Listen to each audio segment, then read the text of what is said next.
small and slow swords, high and low swords, to make the world we live in a place worth being, to try and make our future a future. Hello YouTubers, and welcome to my review of The Land Before Time 4, Journey Through the Mists.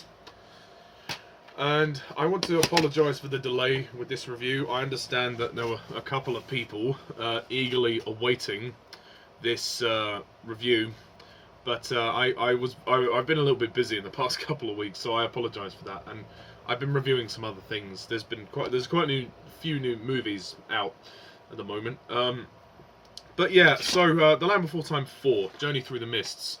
The story of this film is that it basically starts out with Littlefoot's grandfather falling ill, and Littlefoot and the gang have to go and find this special flower that will apparently heal him, to which they learn from a migrating herd who are going from their old valley, which has been taken over by this crocodile known as Dill, and her assistant known as Icky, who's a kind of a bird, and they have been taking it over, and it's now become a land of mists. And along the way, Littlefoot meets this female longneck known as Ali, and the two of them kind of spark a little bit of a romance, I would say. And she kind of joins them in the quest to save Littlefoot's grandfather. And that's kind of the story, basically. Journey Through the Mists. Okay, this one has been hyped up quite a lot to me. My friend Harry Thomas, it's his favourite sequel of the series, and I believe it's also my subscriber Anthony Ford's favourite sequel, although joint with The Stone of Cold Fire. I really liked it. Yeah, I was surprised actually how much I really liked it. It's definitely better than the previous two films. It's not quite as polished as the first one. It doesn't have the emotional impact that one does, but it's certainly an improvement. And the story's sweet. It's nice. It's good. It's a simple enough premise, and it works. And there's a lot more heart this time round, which I like. I like that it is there's much more of an emotional core to the story. Like Littlefoot's grandfather is dying, essentially. They don't explain what kind of caused the illness. I guess because he's old. Maybe that's why. But it was really nice to see Littlefoot have essentially a romance, really, with Ali. Ali is quite sweet. At first you think she's a little bit stuck up because she likes Littlefoot, but she doesn't like the others, which kind of is a bit weird. But because she's been moving from herd to herd, she doesn't know how to socially integrate with other species. She only knows longnecks. But gradually over the course of the movie, she does grow to accept the others, and they grow to accept her. And there's a bit of a conflict between her and Sarah, but that seems to naturally resolve itself. And she's very sweet, and Littlefoot and Ali have a lovely chemistry. And their relationship is great. It's a bit quick how they meet. They're just like, "Hi, I'm Littlefoot. Hi, I'm Ali. Let's play." Okay. I mean, that's essentially what it is. But she's a great character, and she does prove her loyalties, and she's very sweet as well. And the voice actress has this kind of squeaky voice. She's quite young, and she has a squeaky voice. I mean, especially when you hear her sing as well, because there are some songs in the movie. But I still think the dynamic of the five main characters is great, and Spike actually speaks for the first time, which is very interesting, to say the least. I like Petrie and Ducky as well, although they're kind of sidelined in this one. Littlefoot, again, he's great. I think the voice cast do a good job, as they always do. And although the opening prologue is kind of getting to be a bit repetitive now, with the narrator saying, "Oh, you know, the first creatures that ever lived, the dinosaurs." It's like, yeah, we've had that intro before. We don't need that again. What is also noticeable about this film is the quality of animation. The animation has greatly improved in quality since the third movie. The third movie was it's weird. The third movie the animation didn't look as crisp as this one does. They've kind of removed all the grain. I mean, there was the first three movies have a kind of grainy look to the animation. Not that that's bad, but that's just a product of the time. This seems like it's improved massively in the space of a year. Well, actually, apparently, Roy Allen Smith, who directed the third movie as well, he wanted to actually... Originally, the plan was to make this movie first, so this movie was going to be the third one, and then The Time of the Great Giving was going to be number 4.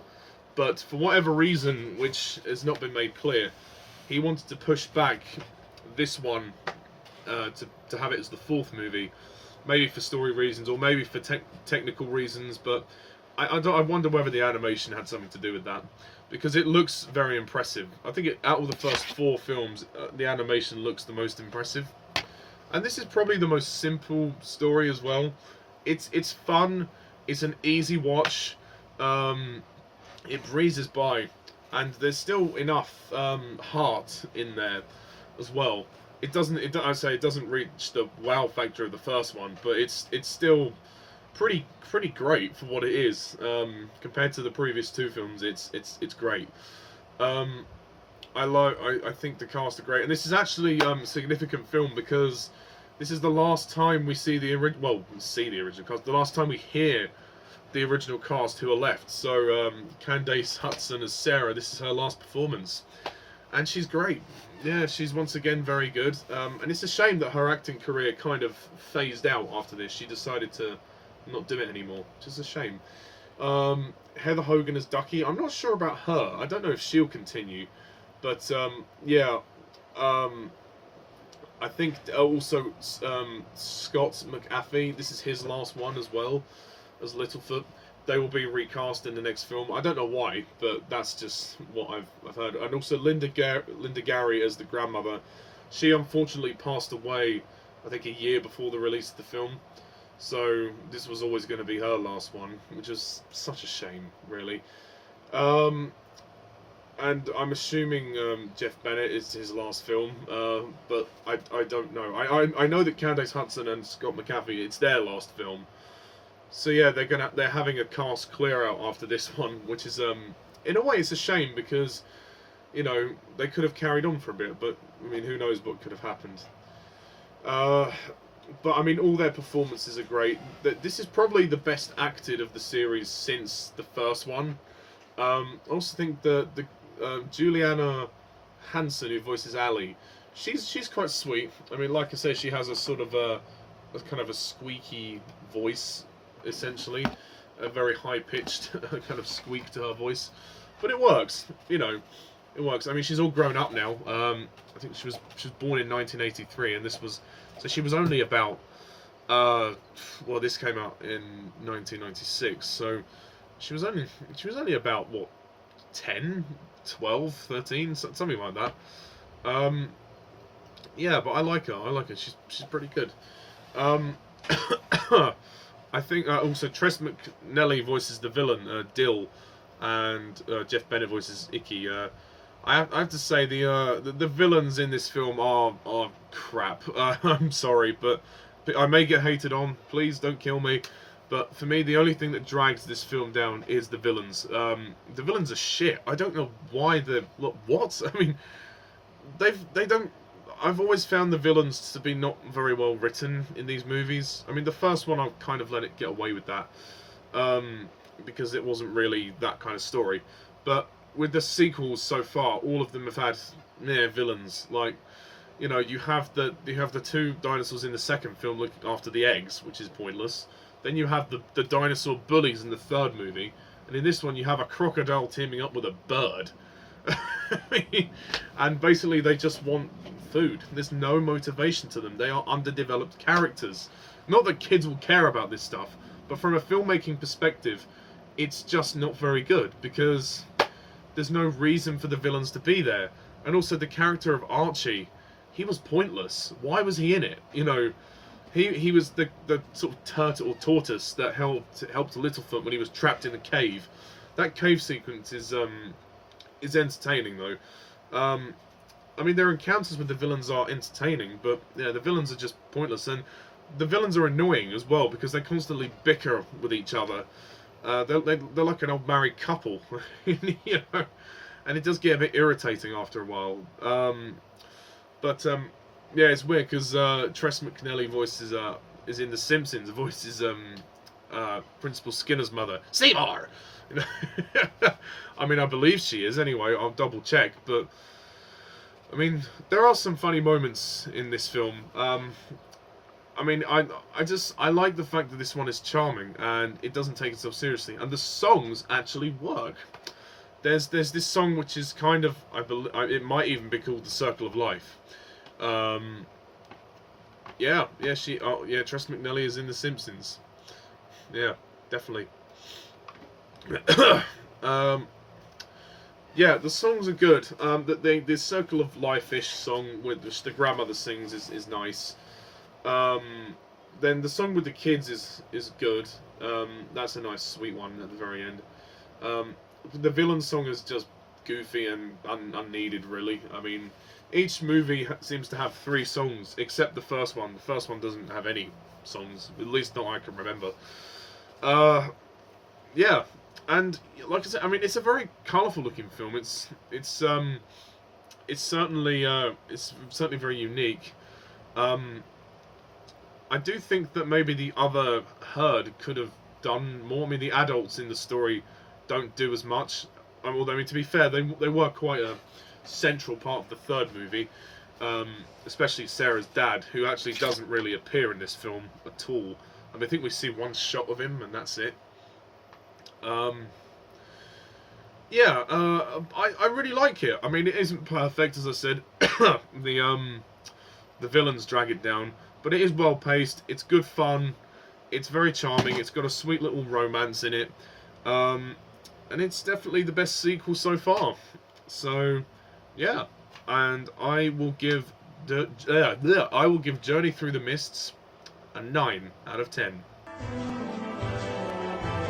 It takes all sorts to make our day. Smart and slow swords. High and low sorts. To make the world we live in a place. Yeah, I was surprised how good it was. So yeah, Journey Through the Mists. Mwah! Love it. Love it. Really like it. Okay, next time on Land Before Time review, we come to Land Before Time 5, The Mysterious Island. Woo! Which is interesting. And then we're sort of getting closer to the halfway point of these movies. But yeah, and goodbye to the original cast who are still here. You all did very well. You all did great. And, you know, we will miss you. But I'm interested to see who the new cast are. So all will be revealed in the review of The Land Before Time 5, The Mysterious Island. Okay, so next time, as I said, Land Before Time 5. And stay tuned for more reviews. Thank you all for watching. And as always, I'm Mr. TARDIS11. See ya.